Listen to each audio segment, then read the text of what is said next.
And hello, everyone. Welcome to Power Perspectives Live. I am Pastor Daren Jaime, and I'm so glad to have you sharing with us, watching Power Perspectives Live, which comes on 360wisetv.com. I want to give a special shout out to those who are on the Facebook channel, who are watching on Facebook, Power Perspectives Live, as we continue to talk about the news, the issues, from a faith-based perspective, and we're looking forward to having a great show. Want to encourage you, listen, there's some ways that you can really stay connected to us, and we want to encourage you to stay connected to us. How? Well, of course, we've got the Power Perspectives Live Facebook page. We would love it if you could just go to that page, newly created page. So do us a favor, like, share, and if you're watching, always create a watch party so that people become more familiar. We're a new show, and we're doing some great things, and we're looking forward to 360wisetv.com and the great shows that are on there, and we're glad to be a part of that. Also, want to let you know, pretty soon you'll be able to check us out on the website, DarenCJaime.com. You can stay connected to us there as well. And then, listen, just let us know here on the comment section exactly what you're thinking, where you're from, and we'll bring you in on this dialogue today as we talk on a very special and a real serious topic, as we talk about pivoting in the pandemic. As you know, COVID-19, the effects are still far-reaching. In the South, the numbers continue to rise. In New York, the numbers continue to decrease. In the Northeast, numbers continue to decrease, but yet and still, the whole world is still dealing with COVID-19. Dealing with this pandemic, everyone has had to pivot. Schools have had to pivot, of course. We've got sporting events that have had to pivot. The election process, we're not going there, also is talking about how to make the necessary changes to accommodate the conventions and what will be. All kinds of pivoting that's going on. But when we talk about the church, a major, major need for the church to be able to pivot. And so we got a very special guest today to talk to us a little bit about pivoting in the pandemic. This brother is right on. He is spot on. He is a good friend and brother. I'm glad to have him with us. His name, Bishop Derek Triplett. And for those of you that don't know who Bishop Triplett is, well, guess what? He's an author. He's a mentor, life coach, relationship coach. He's on radio. He's on television. And he continues to do his thing. He is the author of several books, including a recent ebook that's out, and we'll talk all about that. We'll get him, and he'll tell you all about it in the show. But Bishop Derek Triplett, good to have you, brother. Man, it's good to be here. Welcome. I'm so pumped about this that you welcomed me into this space. I'm ready to go. Man, listen, I'm ready to get right at it too. And people who know you know that you help people to find their voice. You're able to articulate some real serious issues, no matter what the issue may be. But I want to talk about this pandemic right now, because we talk about the pandemic. The church has consistently been considered and indicted for being reactive rather than proactive. So when we look now at this pandemic from the Christian church perspective, how do you grade the church in pivoting during this pandemic? Let's go incomplete. Here's why. I've seen a lot of congregations doing some phenomenal things that they are no longer just talking about and longing for when we get back to the sanctuary. They have shifted from that and are doing some very, very creative things virtually. But then you have others who were already behind. They were already behind in their approach to ministry. They were already behind in their tools for doing ministry. And so they're still playing catch up. So if you mix it all together, I would give us an incomplete. Yeah. But what do we see emerging coming out of this pandemic? Because we're seeing a lot of different things come out. We're seeing people with their gifts and talents on display like never before. And some people are really taking it to another level.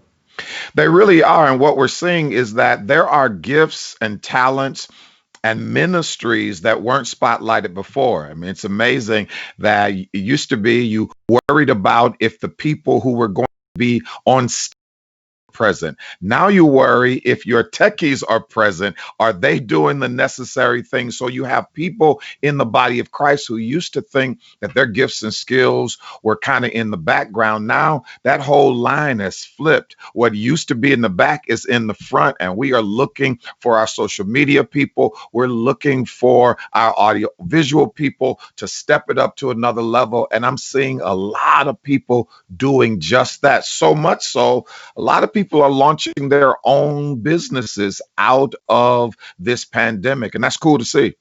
Yeah, we talk about the crisis. The crisis has created some things, and I know that you said it before. One of the things that the crisis has created is a need and a need for change. Oh, without question. Crisis will squeeze you. And when it squeezes you, we're going to see what's actually in there. And there's some shifts that need to take place, and there's some shifts that needed to take place. There's a lot of people who were increasingly irrelevant, just Mm. increasingly irrelevant to the culture, increasing irrelevant to their own congregations. And now you've seen churches say, listen, I need to become more relevant. And so people are doing the things to touch communities. I'm always in conversations with people who like to kind of take shots at the church and say, well, the church, used to be the center of the community and all of that. And now, in many cases, many churches are being forced because of the crisis to go back to being the center of community, the center of activity. There are a lot of people who are only eating, only have food on their table right now because the outreach of the church that's in their neighborhood. So there's some powerful stuff that's going on, and I'm excited. But on the flip side, you still have the people who are longing, just can't wait till we get back. Just can't wait to get we back. Well, guess what? There's a new back. Right, there's, a, right. there's a new back, and we getting to it right now. When you talk about that new back, what do you think that new back is going to look like? We already know people all the time. What this virtual platform has actually done has created longevity. That what we're going to see in the future will definitely be people when we do get back into the sanctuary. Of course, you're going to see people Right. who are going to be in the sanctuary, but virtual, this is something that's going to be going on for a long time to come. And any congregation that wants to be able to sustain themselves are going to have in-person worship, but they cannot get rid of their virtual worship. And that's what I've been sharing with people. Absolutely. This is not temporary. This is not temporary. This is probably till Jesus comes, because you're dealing with your on-site church, and then you're dealing with your online reach, your virtual community. And now churches are going to have to staff for both. They're going to have to staff for their online ministries and staff for their on-site ministries. And then somebody's got to be the bridge between the two. The objectives and the metrics will be different. And in many cases, we're going to find some people who are actually better at virtual ministry than they were at their on-site ministry. Flip side of that, we've also seen some people who just can't make that pivot, just can't make that shift because they don't understand how to reproduce the warmth, how to reproduce Mm. the effectiveness, how to reproduce the engagement when I'm not used to being in front of a camera.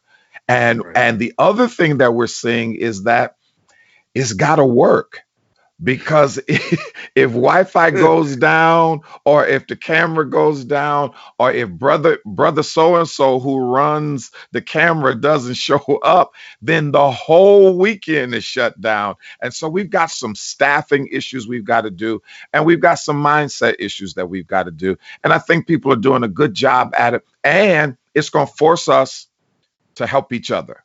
But And so let's what keep I'm it 100. But let's keep it 100 though, Bishop. Most people, a lot of people, ministries, don't have technology in the right. budget.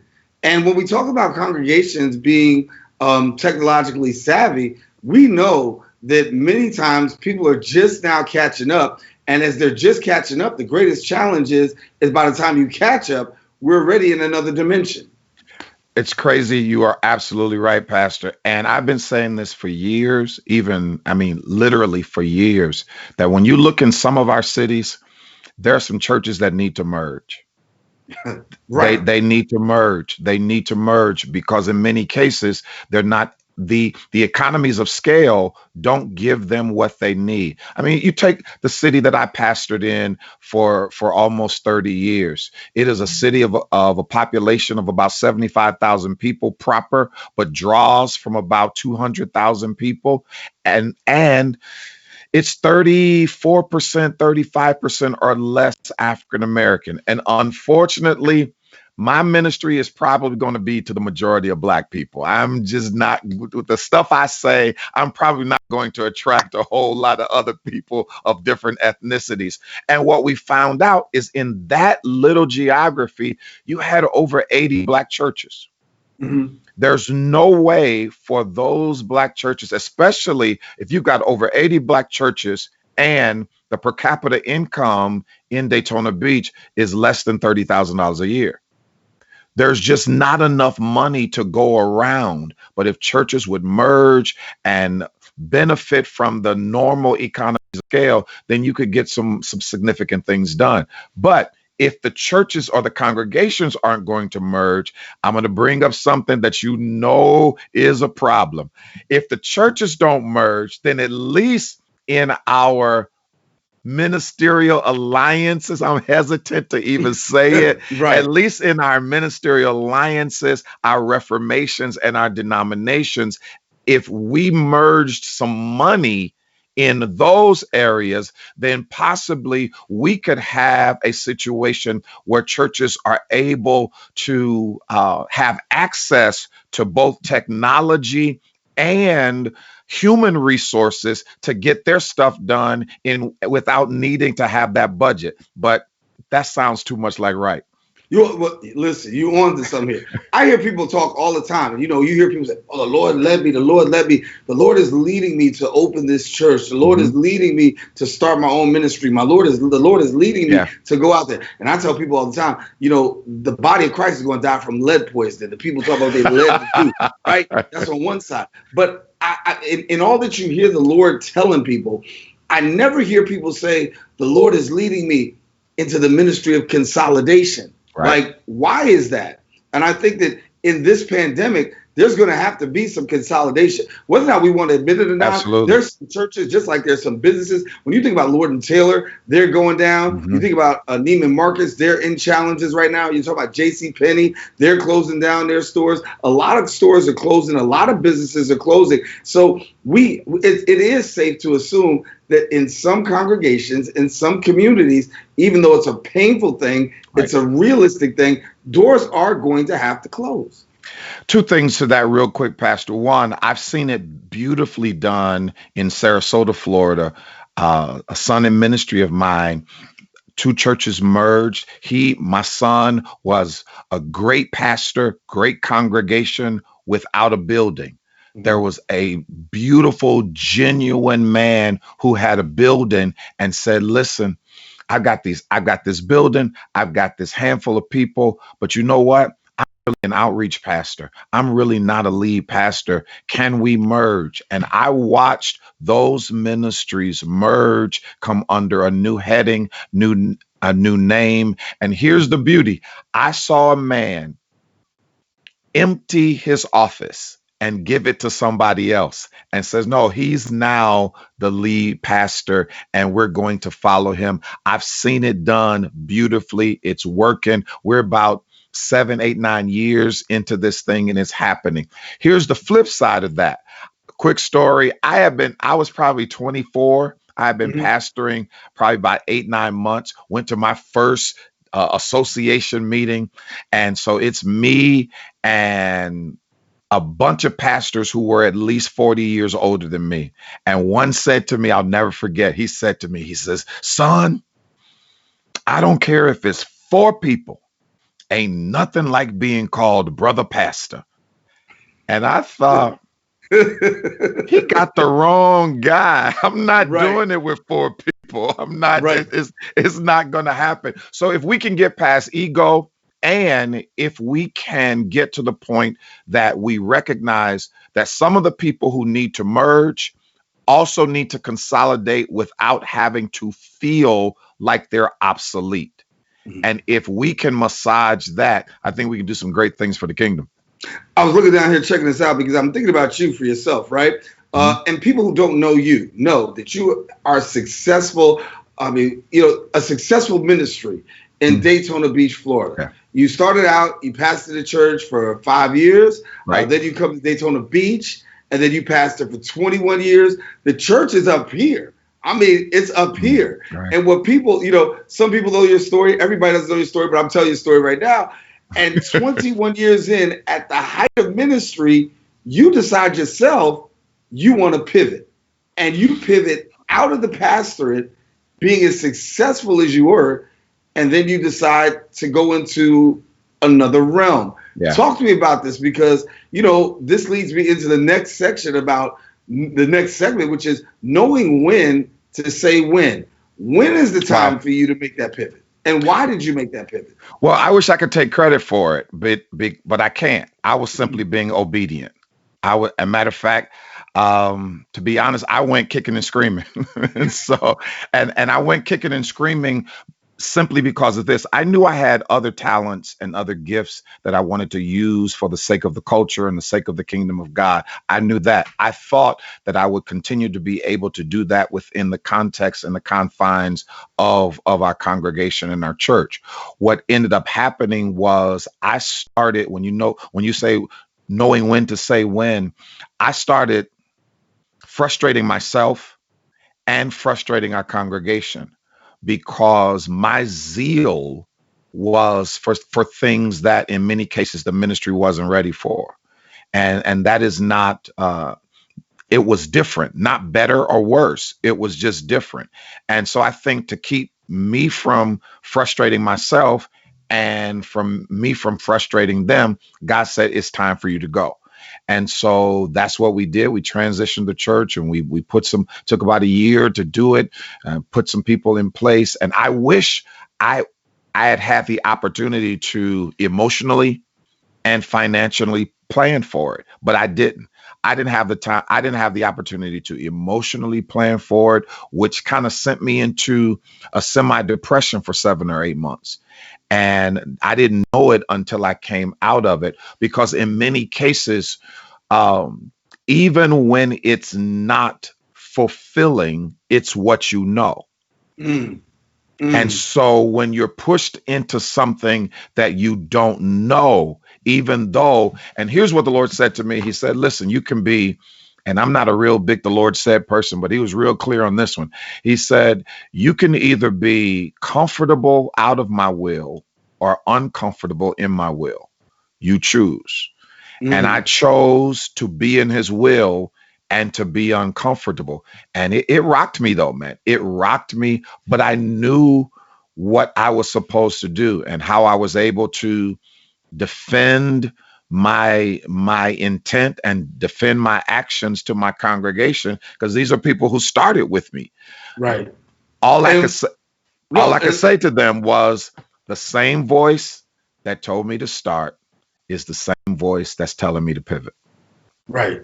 And so talk to me a little bit about, or talk to someone that's out there right now, because you got people right now and they're saying, listen, I know I should be pivoting.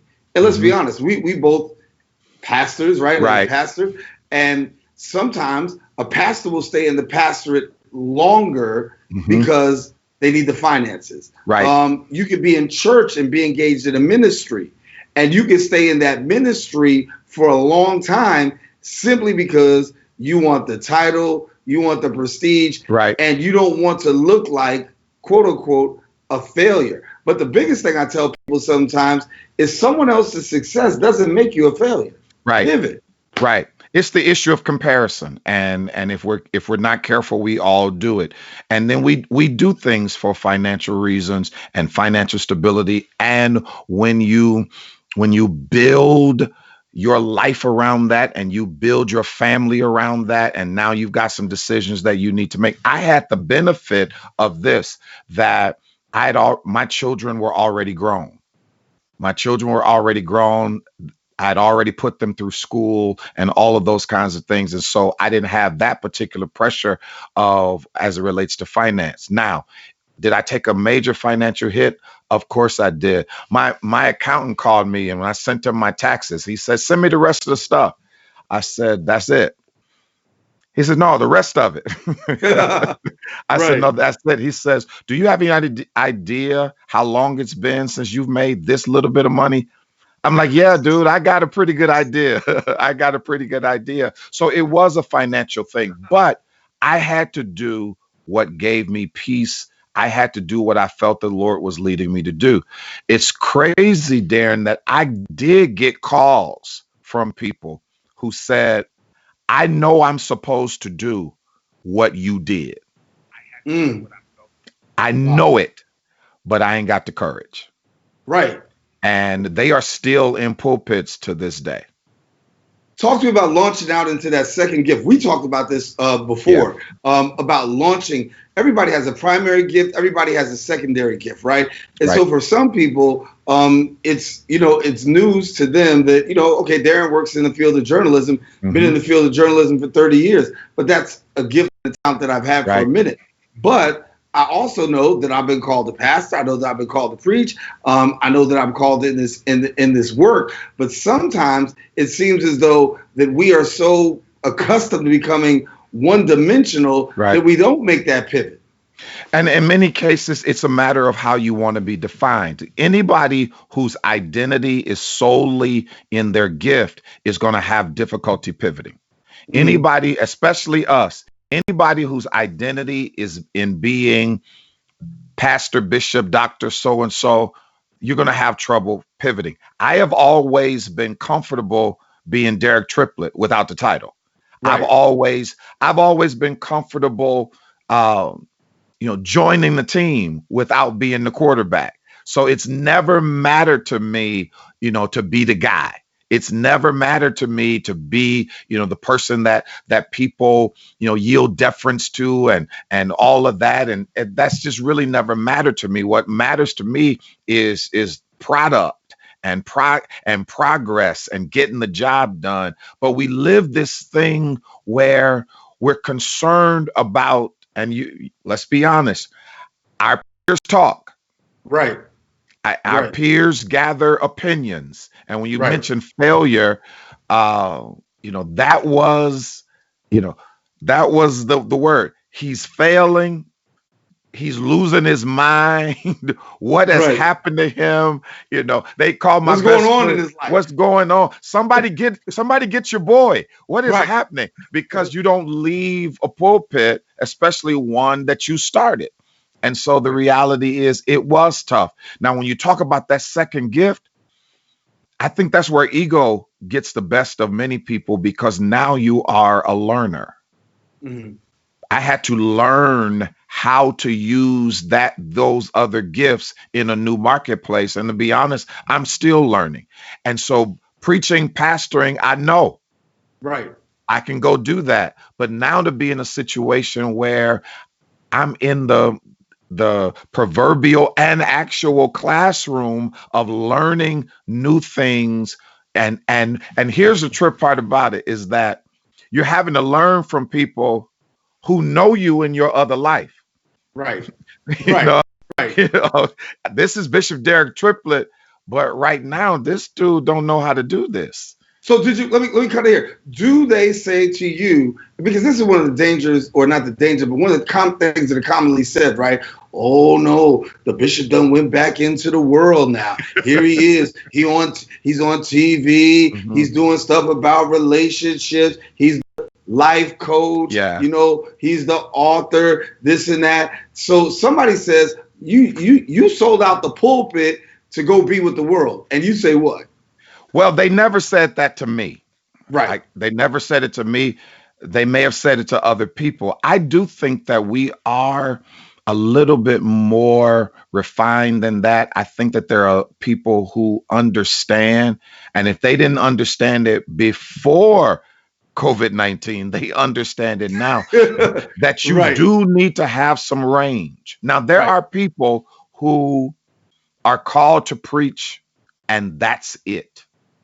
And Hmm. that's wonderful. They are some of the greatest preachers in the world. We study them. We look at, there are people that's them. A colleague of mine says, I don't know how to do anything else.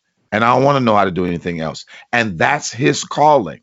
But you have to be very, very true to who God has made you. And for those of us that God has given us not only multiple gifts, but given us multiple passions and attach not only opportunity but assignment to those multiple gifts, then you got to go do what you want to do. I don't want to.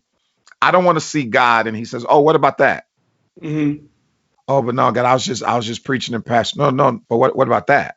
I Right. wanted to use that to my glory as well. And so I think it helps me not get that kind of feedback. It helps me because that most of the people that know me think I'm a little strange anyway. So it kind of helped me when I started doing stuff that they considered as strange. Well, listen, let's talk about what you are doing. And you're the author of books, Yeah. right? Yeah. And the funny part is that I caught the laugh about is, correct me if I'm wrong, since 2015, you've wrote about what, 6 books? I have written 7 since 2015, and we have an 8th coming out in a few months. And so most of those books have been written post pastoring, Post pastoring. right? Do you find like your mind is clear because you made the pivot, or what was it? Because the books have been in you. They've You been didn't there. write you didn't write them. You didn't write them during your pastoral ministry. What was the block in not allowing you to write those books? I think two things. One was the discipline of time management and the discipline of occupying my mind um, in certain things. I had my hands in so many things.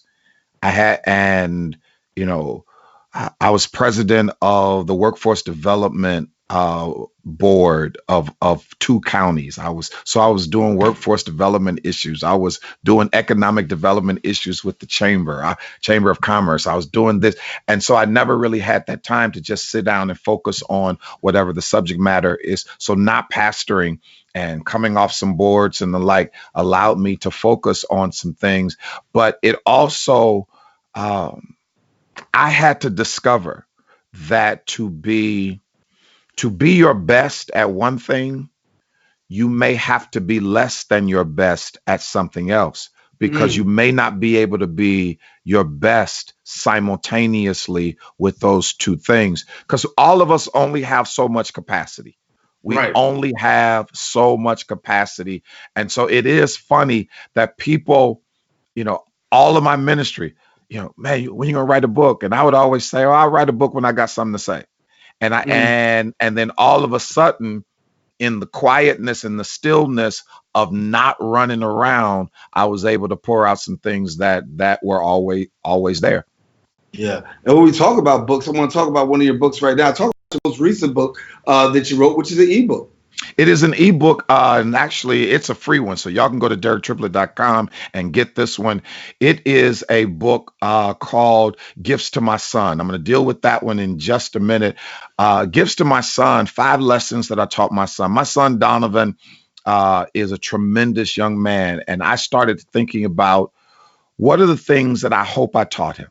What are the Mm, things that and it's something for fathers to use with their sons, coaches to use with their athletes. So, for example, one of the things that I hope I taught him was to have right a correct self-image. And I talk about in the book that I didn't make him. He has my initials and he has my middle name. He is Donovan Tremaine Triplett. I am Derek Tremaine Triplett. I intentionally did not name him Derek Jr. or Derek the Second because I didn't want him to be DJ. I didn't want him to be Little Derek. I didn't want him to be any of that. I wanted him to be solid in his own identity. And that was critical. And the way I learned it was I have 2 younger sisters. They went to all of the schools that I went to. And mhm. in all of the schools that I went to, my former teachers compared them to me. And so they would have to tell their teachers, I'm not him. And Right. so I never wanted to give my son that. So I talked about him having a certain concept for himself. And here's what I did. Before I even released the book, I let him read it. And he said, Daddy, it's interesting that, to hear these stories because one of the things that I pride myself is in being me. He said, so Mhm. I'm glad you didn't do that. Another gift is a proper perspective of women. I wanted to make sure that I taught my son to treat women well. And so it's just a really, really short handbook for fathers to say, let's make sure, because I make the statement in the book that Your son is not just your blessing. Your son is your contribution to the future of the world and your contribution to the Wow. future of women. Wow. And so there are a whole lot of women who got jacked up because a father didn't do what he was supposed to do in properly preparing his son.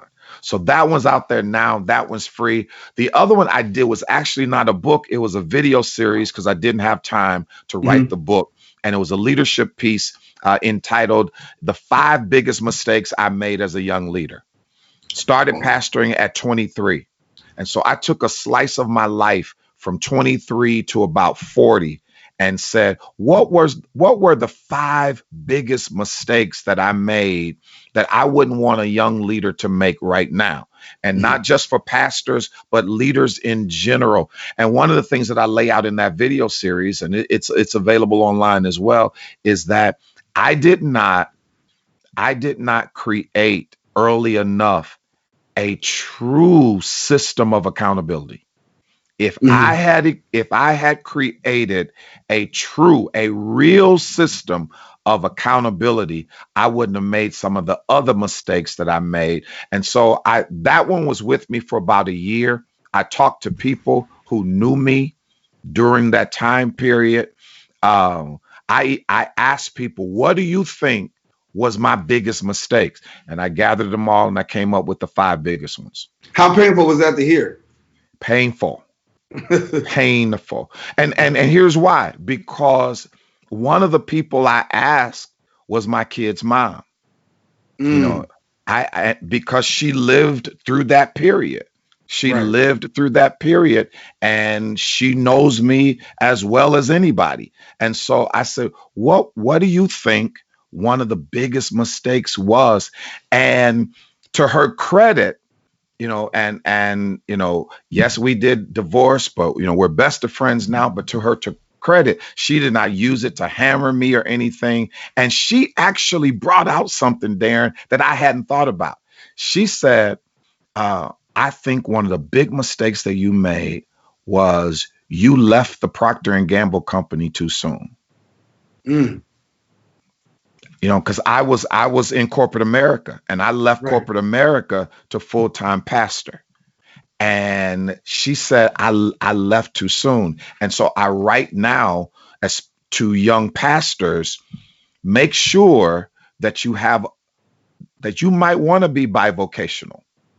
So that you can make other decisions for yourself and not lean and depend on the church's money.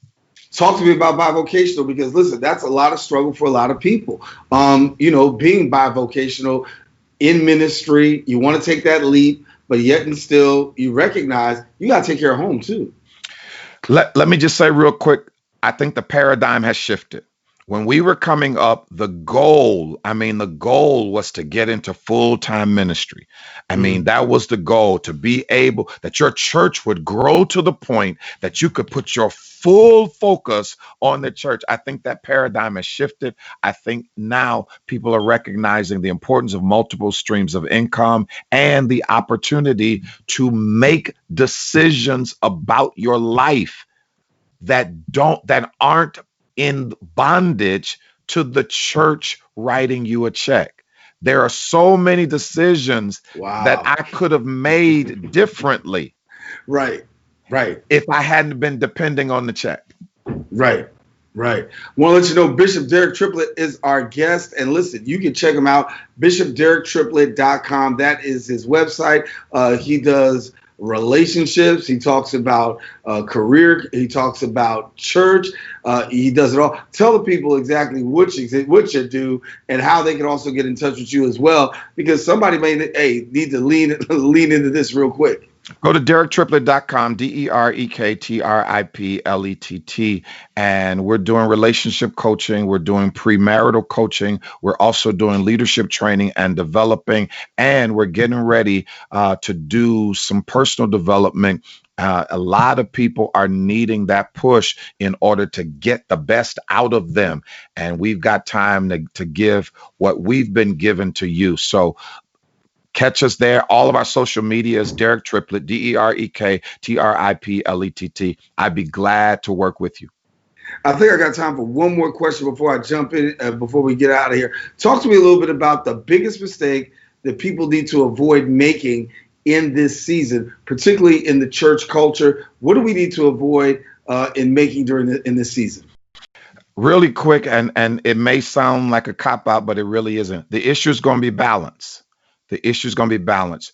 Do not overthink it, but do not underdo it. Here's what I mean. Don't overthink it. Don't get all bogged down in analysis paralysis. But by the same token, this is a performance time. This is an initiative time. Not that you got to do everything, because all the people who came out said, if you don't come out of the pandemic with a new stream of income, if you don't come, I'm not talking about that. I'm talking about you've got to make sure that you are performing what you need on yourself, so that you come out of this thing ready, stronger, and prepared. So you may not launch anything in this pandemic. What you may do is get your credit together and get your team together and get all of that together and start looking for capital and all of that, so that when you do come out of it, you're ready to launch. No need trying to go into training camp out of shape. My God. Style over substance. Got to get that question in there quickly. Do you see more style, or are you seeing more substance coming out? I'm starting to see more and more substance. Unfortunately, though, the camera makes people start skewing towards style. But here's the wonderful thing that has happened in the world, because everybody's doing Skype and Zoom and all of that we're not able to get our packages out. We're not able to get what television looks like. So now, guess what? You don't get to impress me with your bells and whistles, because nobody's using their bells and whistles. Right. Now I get to see if you actually have something to offer. And the great thing about it is that there are people who have so much to offer. They're just not popular yet. And we're going to find out some new people, some new faces, some new voices. They're actually emerging. They're becoming more, they're in the virtual market right now. And people that we thought never were around, you're starting to see some people. You're like, gosh, where have they been? No, they've been there all along. Absolutely. They just got a camera now in front of them. And we're able to see actually gifts and graces on Front Street. Bishop Derek Triplett, my brother and friend, I want to thank you for being with us, man. Thank you for having me. Always a pleasure, man. You're doing your thing. And this is going to emerge. This is going to emerge. So when this thing blows up, don't forget about your boy. No, listen, man.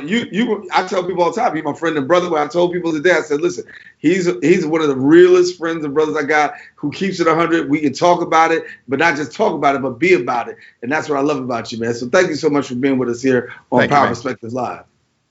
Bishop Derek Triplett, our guest here on Power Perspectives Live. I want to let you know, if you want to check him out again, all you got to do is go to DerekTriplett.com. You can find out more there. Also, want to tell you, continue to watch us. You can go to 360wisetv.com. That's where you're able to actually see some of the past episodes that we've had.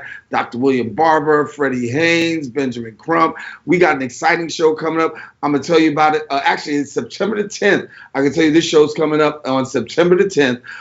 We've got Robert Jones, who is the author of the book, White Christianity. He's going to team up with Professor Aubrey Hendricks, who is the writer of the book, The Politics of Jesus. We're going to talk about race, Christianity, the white Jesus, the white Christianity that's being talked about today. You don't want to miss that show. It is coming up on September the 10th. But then our next show coming up on August 25th, we want you to also be a part of that as well. Live at 8 p.m. here, Power Perspectives Live. I want to give a special shout out to all those who've been watching on Facebook Live. And listen, we are coming on Facebook. We're also on 360 Wise. I want to give a special shout out. We're going to give more information to you. Please, if you can and will, go to Power Perspectives Live. That's on our Facebook page. Like it, share it. You'll be seeing some information coming in the coming weeks. Also, as we said, stay connected to us here on 360wisetv.com. And we got a whole lot of great things happening. Make sure you also download the app. It's also now on Apple, Android, iPhone, you can go to 360 Wise, get that app, and you'll be able to tap right into us. Pastor Daren, Jaime saying, take care, everybody. God bless. Shout out to the AB Zion family. Those who continue to support us on Power Perspectives Live. We look forward to seeing you in 2 weeks with a brand new show. Stay with us. We're coming back real soon with some real hot stuff. Take care, everybody. God bless. Catch you soon.